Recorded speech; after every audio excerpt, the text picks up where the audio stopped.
Right, so welcome. Here we are at our safeguarding session, and I'd like to welcome Raynor, who's a safeguarding lead at the NMC. It's fabulous that we've got her here and that we've got a representative from the NMC with us, because this is the first time that we've actually had that happen, which is wonderful. And it's a great opportunity. I know there's a lot of people on the wider group as well who are anxious to be here but couldn't. So obviously with us recording, that'll help a lot. I can hear what's been said. But it's a really unique opportunity for us to speak to Raynor and raise, any of the issues that we want to with her. Please be kind.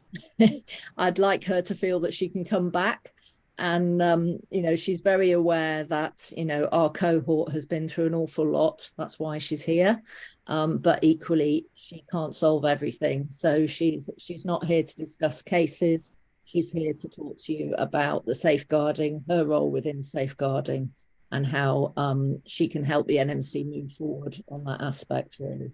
So I'll shut up and I'll leave it to Raynor now to take over.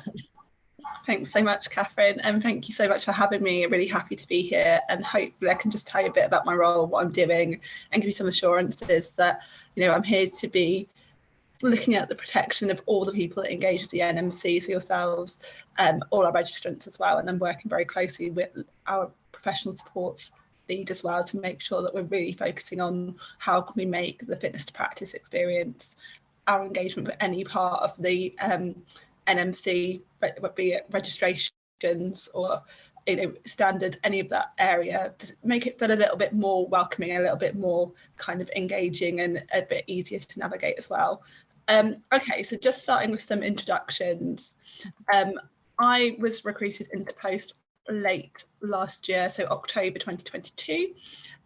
So I've been here for about 6 months now, and definitely getting my way through kind of managing the safeguarding issues that are here, but still, I think, as we can appreciate, there's always so much more to learn and kind of get to grips with. So I feel like I'm still quite kind of new to my safeguarding journey within the NMC.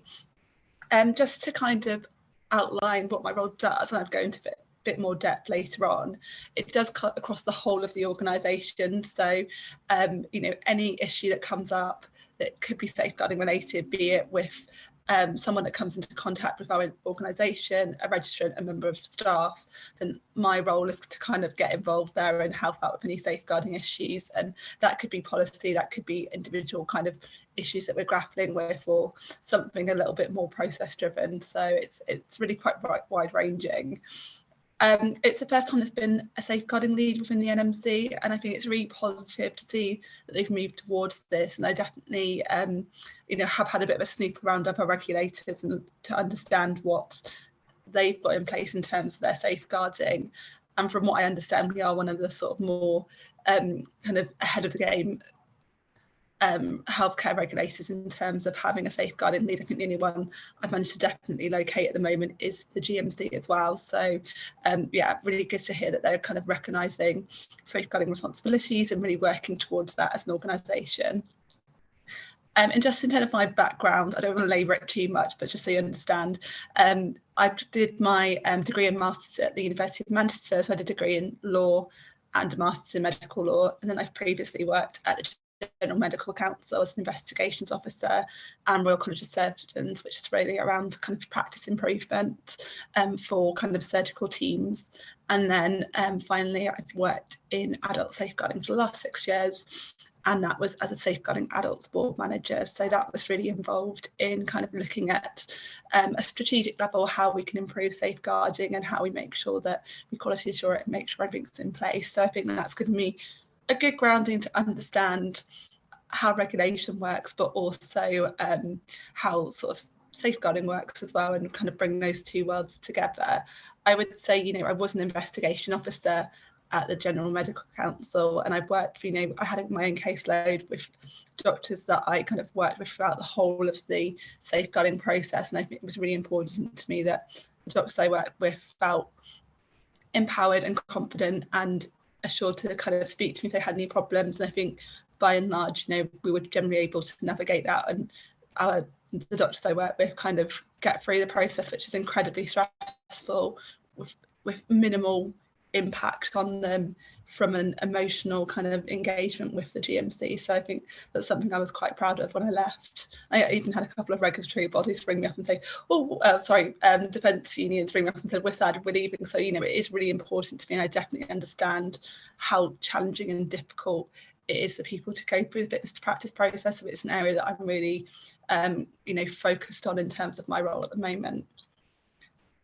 So what I'm going to cover today is just basically what I've been employed to do, how we're practically embedding it into the organisation, safeguarding work undertaken to date, my priorities for the future, opportunities to improve safeguarding as well for the future, and getting some feedback from everyone here, because I really want to listen to the things that are of importance to you, and making sure I'm listening to you and taking what I can back and looking at how we can embed it into our own processes.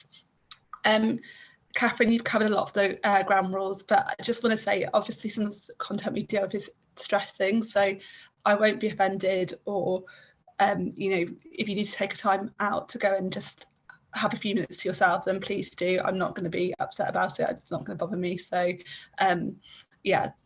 please do take breaks when you need them. And just to reiterate, there's probably some questions I can answer. There might be some that I can't, and I'll come back to you if I don't, just because there's still elements of the NMC, it being such a big organisation that I'm still getting to grips with. So my knowledge, there's definitely opportunities for improvement there. And again, anything personal, obviously we can discuss outside the meeting, or I can signpost you to the right people.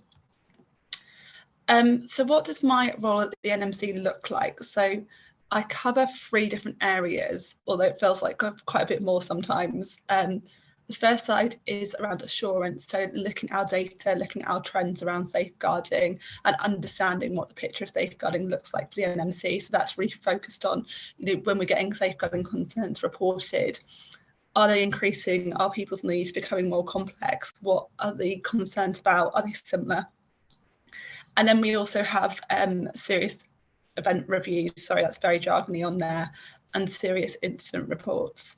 And those really take place when something bad happens, and we want to kind of learn from them. So, any safeguarding incidents that have occurred for the organisation, that I'll go away and support the team to look at that and just make sure that all safeguarding expertise in terms of how we can do things better is incorporated into that. And that's really, really important for me, because it's something I worked on a lot in my previous role, and I genuinely believe there's always things that we can learn and improve upon. So I'm really pushing that from an organisational point of view to look at our safeguarding related events and reviews, and make sure that actually we're taking that practical thinking from it and embedding it into how we improve our processes. Then there's the casework and advice. So as you can imagine, I'll get quite a few people reported to me every week, and they have specific concerns about their well-being, their needs. That can really vary. Sometimes it's people that call up our call centre, sometimes it's registrants, sometimes it's people who are referrers. So it's really, really varied.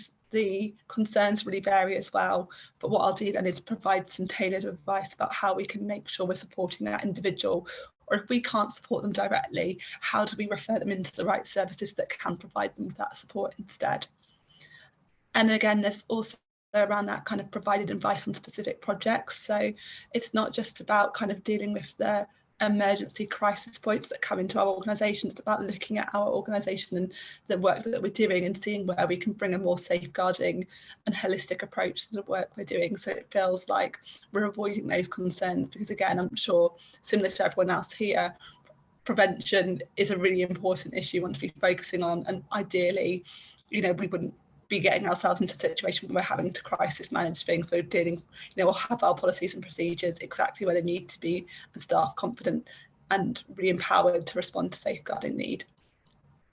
And then finally, it's the strategy and development. So it's about making sure our safeguarding approach is embedded across the whole organisation, making sure staff know what they need to do, and identifying and delivering development opportunities around safeguarding. So essentially, I'd love for safeguarding at some point to be as inherent as our equality, diversity sort of agenda is. So I think that's really a goal for me in terms of what I would like to achieve in my time at the NMC. I recently got asked to put together a couple of principles for safeguarding for a particular project we're working on about looking at our systems and how we improve them. And I think there's sort of 3 principles that kind of came to mind for me. And I think the first one is a really obvious one, is a really practical point about we work to identify, raise and respond to safeguarding concerns. So really just empowering our staff to kind of be quite curious in terms of if something doesn't feel right, I'd rather you say something about it than leave it, because that way we can get to grips with the problem straight away and we can put the right support in place for that individual and make sure they're given all those adjustments that will help them kind of get through the process that they're engaging with us for. The second principle is probably going to be my kind of future core principle, which is we strive not to cause avoidable harm. Unfortunately, we are a regulator, we have certain duties that we've got to perform, and undeniably there's probably going to be harms that people experience that we just can't get away from. So, you know, if we have to strike off someone from the register, it's not an ideal thing, we don't want to do it, but we have to do it in some cases. So it's just about making sure if we do need to make those decisions, can we do it in a way that is as holistic and as fair and kind as possible? And if we don't need to do something, then we don't do it. So just making sure wherever in our processes, we just really thinking about, are there any implications from a safeguarding perspective? And if there is, how do we avoid them? Can we avoid them? And if we can't avoid them, what do we do to kind of make sure that the impact of them is as reduced and limited as possible? And then the final thing is around being person-centred and trauma-informed. And I think, to me, safeguarding and person-centred approaches are really, really inherent. It's about making sure that we empower people to act, we give them all the right information they need to make the right decisions. And it's just, it goes beyond being kind to people. I think everyone could be nice to everyone. That's a, you know, that's a customer service issue, but it's about going beyond that and making sure that we're keeping in mind the best interest of that person and delivering that in a fair and proportionate and measured way. So it's just really making sure we're understanding what people are going through. And I think that's particularly relevant to our fitness practice kind of sector, where, you know, it's incredibly traumatic and it's incredibly difficult to be under investigation. And I think we just need to be mindful. And what I'm helping support people doing is, can we make this as easy as possible, and can we put in place things that, you know, just get people through the whole process with the least trauma possible. So there's been a lot of areas of focus to date. So some of the things I've been looking at is around understanding what the safeguarding issues are for the NMC organisation. I think that's probably a very logical place to start in terms of just making sure that I've kind of look across the whole of the organisation, the whole of the sort of our safeguarding process at the moment, and understand what we're dealing with, what are the safeguarding issues that are presenting themselves. And then that gives me a much better sense about what can I then start doing to make sure we have the right processes and procedures in place, and I feel assured that we're managing all our safeguarding properly. So I've developed a training strategy for safeguarding, and I think that's really focused on, actually, depending on where you work in our organisation, your understanding of safeguarding is really quite different. So I wouldn't expect our IT team to be absolute experts in safeguarding. I'd expect them to do the basics and do their kind of online e-learning. But then I think there's other teams, again, our fitness practice teams, our hearing teams, our contact centre, or actually they're dealing with much more kind of intense scenarios. They're dealing with members of the public who can present with different needs, and I think they need to be more acutely aware of what safeguarding is and have bespoke skills that assist them in feeling confident about dealing with safeguarding issues or wellbeing issues. So that's another area that I'm focusing on. I have started delivering some training to the organisation, but as you can imagine, there's an awful lot of people that work here, so it will take time to roll out, and it will just be about focusing on which people need the training really immediately and which people can we kind of slowly get onboarded. And then this kind of leads on to the next one, because I don't think I could, getting around 1,200 people by myself is going to be quite challenging. But I've got a cohort of between 20 and 30 colleagues across the NMC in different departments and directorates who are going to become our NMC safeguarding champions. And their role is really kind of focused on making sure that they're a first kind of port of call when anyone's got any worries about someone, they're a little bit concerned, something they've heard, they want to just talk it through, and they can give them a bit of sort of that light touch information. But if we're really concerned, actually this is quite a serious safeguarding or wellbeing concern, they can make sure that that's kind of immediately escalated up to myself, and I can then look at how we have the conversations with colleagues and people who need to be involved in that decision making to make sure that individual gets the right support they need. And that can also lead to external referrals to services if it's necessary. I'm currently updating our safeguarding and duty of care policies just to make sure they appropriately respond to the needs of the organisation. I'm really kind of mindful that I want to make things as tailored as possible to different parts of the organisation, because it is really different. So where things are coming up, there's a process that works for the needs of that part of the organisation. So again, just having that tailored response to really kind of suit an environment where people can raise concerns, they can discuss issues as they come up. And then there's sort of linked to that is the identification of opportunities to embed safeguarding in the NMC's processes. We've got a lot of projects going on at the moment. I'm sure you're aware of a few of them, but I think it's just about making sure that I have that opportunity to speak to those teams and say, look, have you thought about this, or have you thought about how safeguarding might sort of have an impact here, but we've walked through this risk. So really kind of getting to the sense where I'm just a little bit of an annoyance going around everyone and saying, look, I think you need to think about this, or I think we could think about safeguarding in this kind of area. So as we're updating our systems to make them more effective, part of what I'll be doing is actually saying we can have some alerts here and things on the system that help us pick up safeguarding concerns, so we're much quicker in terms of responding to them, and we're not getting ourselves into any crisis points where we're having to make really difficult decisions at a late stage. I'm sure Rebecca, I think Catherine spoke to you about this, but we're looking at our response to health concerns and understanding where there might be opportunities to use different models of working and kind of have that sort of more person-centred, safeguarding informed approach to those types of cases. And hopefully any learning that we do get from that, even though that's a focus area, we can embed across the whole of the fitness to practice process. So it's just about kind of launching it in a space that feels right, because a lot of the safeguarding issues come up with cases where there are health concerns, but then looking at how we can then use that as a platform to embed across the whole of the fitness to practice environment. And then we've got an undertaking of an equality impact assessment, and that, for me, that's just really making sure that the work I'm doing is aligning with our equality and diversity work stream, and making sure that, you know, I do think safeguarding really aligns itself to EDI. It's inherently linked, because fundamentally you're helping the people who are in most need in society, and they are more likely to have, be incorporated under the Equality Act. But there's always opportunity for me to really think through, actually, any of the decisions I'm making having an impact on people, or could they be perceived to be discriminatory? Are they discriminatory? And do I need to rethink them? And then to review cases that occur in people's private lives and make sure there's a measured and a proportionate approach to this. You know, I do have to think things through from a holistic, all-round perspective.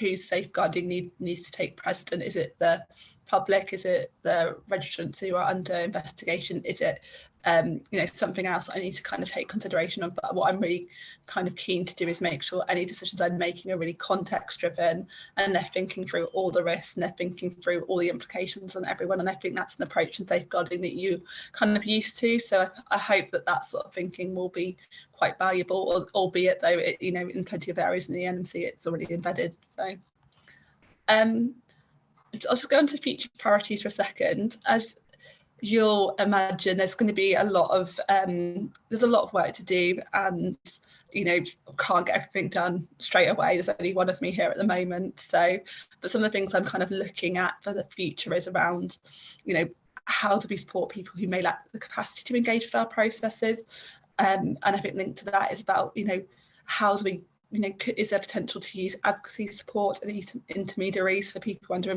practice investigation? What are the opportunities there, and how, if we do go forward with it, how can we embed that effectively in a way that it's going to be used and utilised?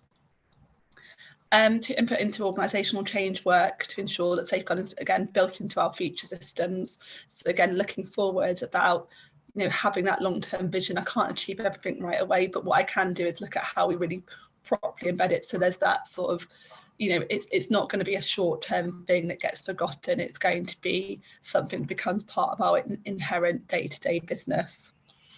And then to identify where our policies could potentially cause unintentional safeguarding risk and harm.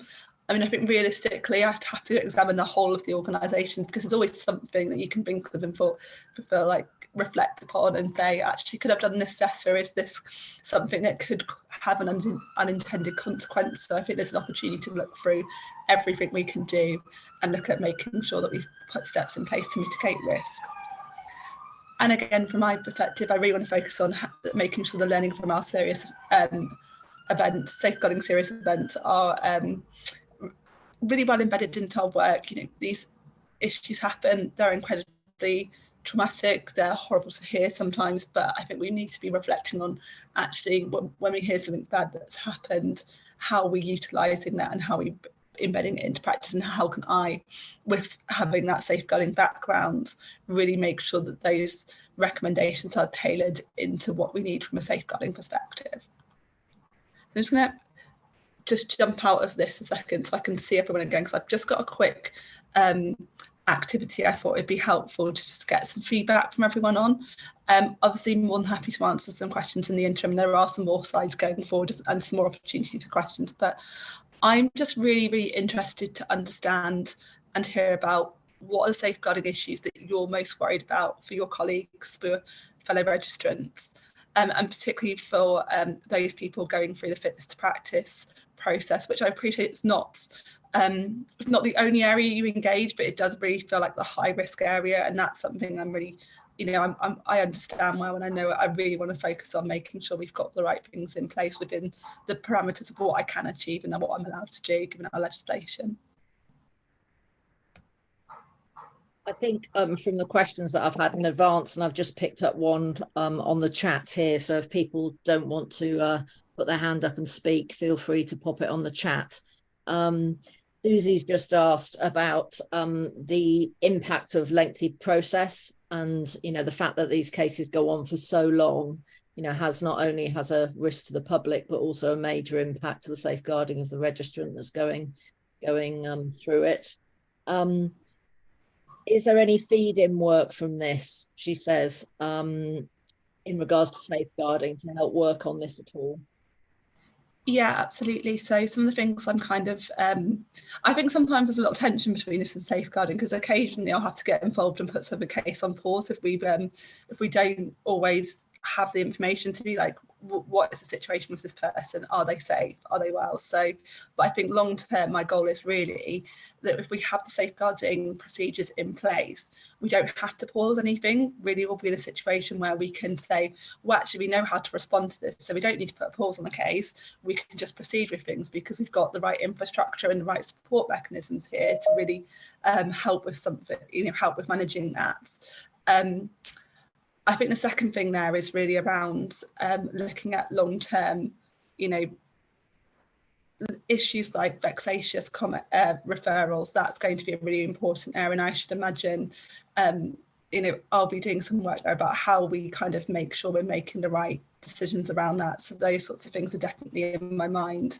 The length of process as well, I think it's just things like where we use procedures such as voluntary removal, can that be used kind of earlier stages as well? So I think absolutely there'll be some conversations there, but I think there's definitely some opportunity for me to go back and reflect and understand what I can do to better kind of help that situation and see how I can impact a bit more effectively as well.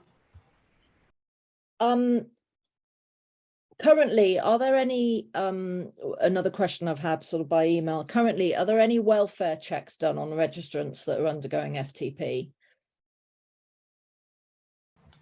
Yes, definitely. We can't go out and do those welfare checks myself. I can't turn up at someone's house, and I think it would be inappropriate for me to do so as well. But one of the things I'm doing is encouraging staff to be a bit more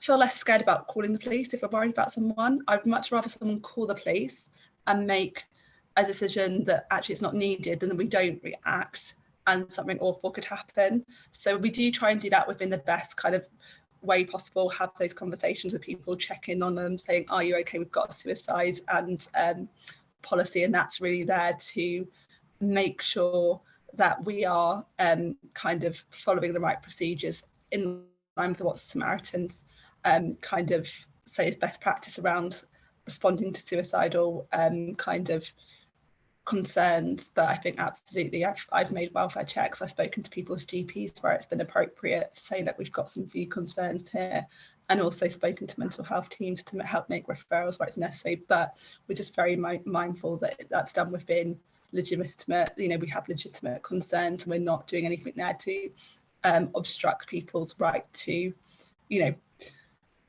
around information sharing or anything like that. It's in the right kind of framework that we're doing it. I think we've spoken about this before when we met. I think the biggest barrier you've got is that you know, registrants will feel really scared to disclose that to the case officers. So I think what the person that raised this with me wanted me to sort of delve into, would there be any, you know, safeguarding team that would be doing those welfare checks rather than it feeding directly back to the case officers, because obviously that will give an ability to have a much more honest conversation than if it was with a case officer. Yeah, absolutely. So, and I think the thing that I'm really clear upon, and it's not something I've had to say to staff in the homes that, oh no, you can't do this. It's been very, in my mind, because safeguarding in some cases is a new process to some people, I'm very clear, we do need to get this information, but I just want to be very clear with you, nothing we obtain during this conversation around someone's well-being, around their safeguarding needs, is going to be used in their fitness to practice proceedings, because it's just an absolute, it's a conflict of interest. And actually I will say our staff have been very, you know, there's been no pushback to that. They're very mindful of that, and they're very clear that they really want to help the person, and that's very first and foremost in their mind, rather than it being like, oh, what does this mean for an allegation? That's never been an issue. And if I did feel like it was going to be an issue, and again I just want to reiterate it hasn't, I would just take that out of their hands. So then I'm kind of limiting, you know, what can be shared, and but it's not been an issue, to be honest. So that's really positive to see. Okay. Steph had her hand up a moment ago and was happy to put her question to you. So Steph, do you want to? Hi, yes. Thank you, Raynor, for your presentation so far and everything you're doing to help. And it's really great to hear your background and all that you've achieved with the GMC. I'm actually the neurodiversity lead for NMCWatch. I'm autistic. I'm about to get a diagnosis of ADHD along with that. I was referred in circumstances that were discriminatory. The referral revolved around my autism, and the screening team ultimately dismissed it with no case to answer. And, you know, it makes me very concerned that somebody could so blatantly refer on the basis of me being autistic. And I did see a solicitor, and they reviewed all the documentation, and they confirmed that the referral document itself was discriminatory and victimizing. And yet nobody